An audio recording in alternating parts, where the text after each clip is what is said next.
আচ্ছা, আপনারা ইতিমধ্যে জেনেছেন যে আমাদের বর্তমান সরকার যে মাদকের বিরুদ্ধে জিরো টলারেন্স এবং যুদ্ধ ঘোষণা করেছে।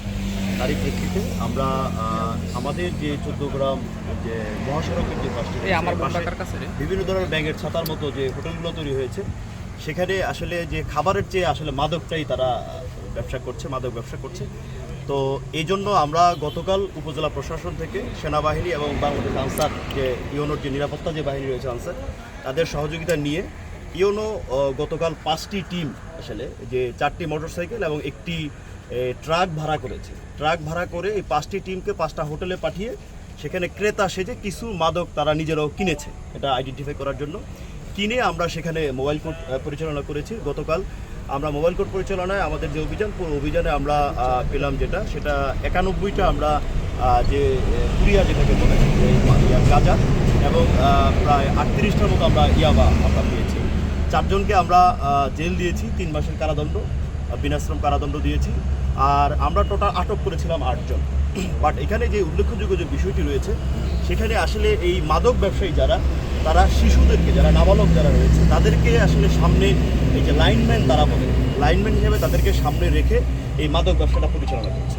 তো তারা আসলে আড়ালে থেকে যেহেতু শিশুদেরকে ডাল হিসেবে ব্যবহার করে, আইনের বিভিন্ন বাধ্যবাধকতা থাকে, আমরা শিশুদের বিরুদ্ধে তাদেরকে আমরা হাতে নাতে ধরতে পারলেও তাদের বিরুদ্ধে আসলে আইনানুগ যে ব্যবস্থা নেয়, শাস্তিযোগ্য যে ব্যবস্থা নেয়, সেই ব্যবস্থা আমরা নিতে পারছি না। আর যারা আসলে মূল হোতা, তারাও ধরাছোঁয়ার বাইরে থেকে যাচ্ছে। একই সাথে যাদেরকে আমরা হাতে নাতে ধরছি, তাদের বিরুদ্ধে নাবালক হওয়ার কারণে শাস্তিযোগ্য ব্যবস্থা নিতে পারছি না। আর যারা আসলে মূল হোতা, তারা ধরাছোঁয়ার বাইরে থাকার কারণে তাদের বিরুদ্ধে আমরা ব্যবস্থা নিতে পারছি না।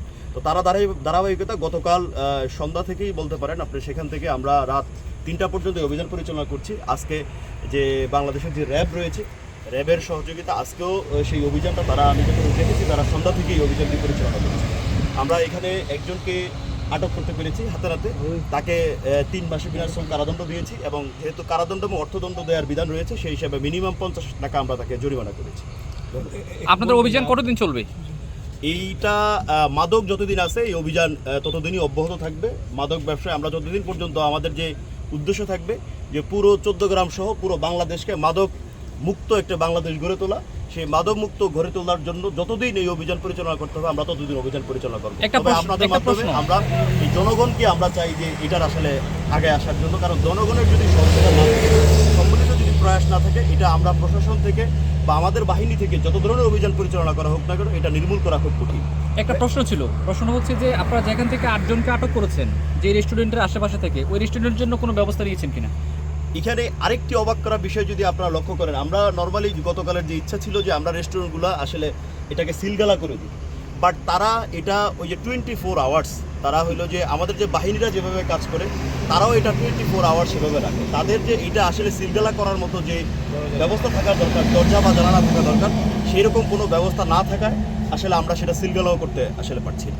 ভাই, একটু বলবেন যে মাদক সারা বাংলাদেশেই সয়লাভ, কিন্তু আপনি যে এলাকায় আসলে দায়িত্বে আছেন, তারা যাদের সাথে ডিল করে, এখন চালকের সাথে, মানে খুবই সেন্সিটিভ বিষয়, তারা এখান থেকে আবার গাড়িটা ওই মাদক দিয়ে যাচ্ছে, সেই এলাকায় আসলে এই যে তথ্য তাদের ঢাকা থেকে এসে প্রতিবেদন করে তখন হাইওয়ে সাথে কথা বলেছি, তারা জানেই না।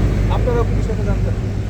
এটা আসলে জানতাম না বলতে, এটা শুনি যে বিভিন্ন জায়গা থেকে আসলে মাদকের এরকম রমরমা ব্যবস্থা চলছে এখানে।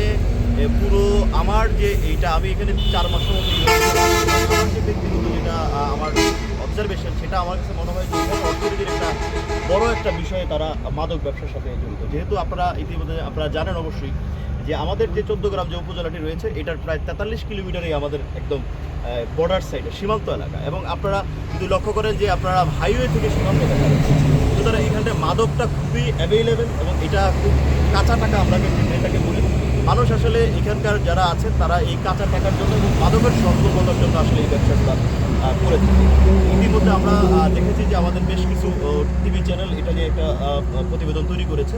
সেই প্রতিবেদনের প্রেক্ষিতে যেহেতু আপনারাই আমাদের যে আসলে আমাদের থার্ড আই যেটাকে বলা হয়, সেই থার্ড আই যেহেতু আপনাদের চোখ দিয়ে আমরা আসলে অনেক কিছুই দেখি সমাজের অসঙ্গতিগুলো, সেই অসঙ্গতিগুলো আপনাদের চোখ দিয়ে আমরা এটা আপনারা চোখে আঙ্গুল দিয়ে দেখিয়ে দিয়েছেন। তারই প্রেক্ষিতে আমরা আরও বেশি ইতিপূর্বেও আমরা অভিযান পরিচালনা করেছি, বাট আপনাদের যে বিষয়টা তুলে ধরার পর আমরা এটা আরও বেশি সচেষ্ট হয়েছি। আচ্ছা, এই বিব্রত না হলে একটু বলবেন যে অর্থের বিষয়ে আপনি নিজেই উল্লেখ করলেন, কালকে থেকে আপনি অভিযান করে আপনি স্বপ্রণোদিত হয়ে মাদককে ফোন দিয়েছেন, সেনাবাহিনীকে ডেকেছেন, আমরা শুনেছি। আজকে র্যাব স্বপ্রণোদিত হয়ে এসেছে, কিন্তু যাদের মূল দায়িত্ব ক্রাইম পুলিশের এ পর্যন্ত স্পটে দেখলাম না। দেখুন, এটা পুলিশ দায়িত্ব পালন করছে, হয়তোবা তাদের বিভিন্ন লিমিটেশনস সেখানে থাকতে পারে। এটা তাদের আসলে কি লিমিটেশনস এটা তারা আসলে ভালো বলতে পারবেন। তা আমার মনে হয় যে পুলিশের যে বিষয়টা তারা দায়িত্ব পালন করছে, বাট যেহেতু তাদের ইন্টারনাল কোনো লিমিটেশনস থাকতে পারে, সেটার জন্য হয়তোবা আপনারা দেখতে পাচ্ছেন না। আপনি কালকে অভিযানের সময় পুলিশকে ফোন দিয়েছিলেন? আপনি তো সেনাবাহিনীকে ফোন হ্যাঁ, দিয়েছেন। কালকে আমাদের অভিযানের সময় আমরা আপনারা জানেন যে আমরা যে 2টি ট্রাক আমরা আটক করেছি। 2টি ট্রাকের ভিতরে একটি ট্রাক আজকে তারা মুস্তাকা দিয়ে নিয়ে গিয়েছে, কারণ সেটা এক্সপোর্ট ইম্পোর্টের সাথে জড়িত যেহেতু আমাদের, সেজন্য আমরা সেটাকে মুস্তাকা নিয়ে ছেড়েছি। আর যেহেতু অপরাধটি করেছে আসলে ট্রাক চালক, সেখানে আসলে ট্রাকের যে মালিক রয়েছে বা যারা এক্সপোর্ট ইম্পোর্টের সাথে জড়িত তারা এটার সাথে ইনভলভ না, সেই বিবেচনা আমরা ট্রাকগুলো ছেড়ে দিয়েছি। আসলে পুলিশকে আমরা গতকাল ফোন দিয়েছি, পুলিশ এসেছে, পুলিশ আমাদেরকে সহযোগিতা করেছে। কারণ পুলিশ সহযোগিতা করেছে বলে আমরা যে 2টি ট্রাক আটক করেছি সেই 2টি ট্রাক আমরা হাইওয়ে থানায়